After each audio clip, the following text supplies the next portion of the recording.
Hi friends எல்லாம் எப்படி இருக்கீங்க? நல்லா இருக்கீங்களா? இன்றைக்கி காலையில் பிரேக்ஃபாஸ்ட் லஞ்சுங்க எங்கள் வீட்டில். இன்றைக்கி வெள்ளிக்கிழமை காலையில் பிரேக்ஃபாஸ்ட் லஞ்சு என்னென்னு பார்க்கலாம். காலையிலேக்கு இட்லிங்க, அப்புறமா சாம்பார் வச்சுருக்கேன். டிஃபன் சாம்பார், சின்ன வெங்காயம் போட்டு ஷார்ட்ஸில் வரும் பாருங்கள். மஷ்ரூம் பிரியாணிங்க, இது மசாலா அரைச்சி போட்டு போட்டுருக்கேன். இதுவும் வீடியோ எடுத்திருக்கேன், இதுவும் வரும். ரொம்ப நல்லாயிருக்கும். டேஸ்ட் வந்து பிரியாணி தோற்று போகுங்க, அந்தளவுக்கு டேஸ்ட்டாக இருக்கும். அப்புறமா தயிர் ரைஜா வச்சுருக்காங்க. லஞ்சுக்கு வந்து 2 பேருனால கம்மியாக பண்ணியிருக்கேன். அப்புறமா பப்பாளி பழங்க ஸ்நாக்ஸுக்கு. சூப்பரான பிரேக்ஃபாஸ்ட் லஞ்சு இன்றைக்கி எங்களுக்கு. ரேஷன் அரிசி இட்லி வச்சுருக்காங்க, பிச்சுப்பு மாதிரி இருக்கும் டேஸ்ட் வந்து.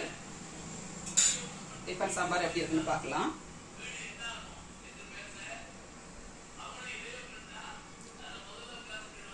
வேறு லெவலில் இருக்குங்க சாம்பார் வந்து. இந்த நெக்ஸ்ட் வீடியோவில் சந்திப்போம். பாய்.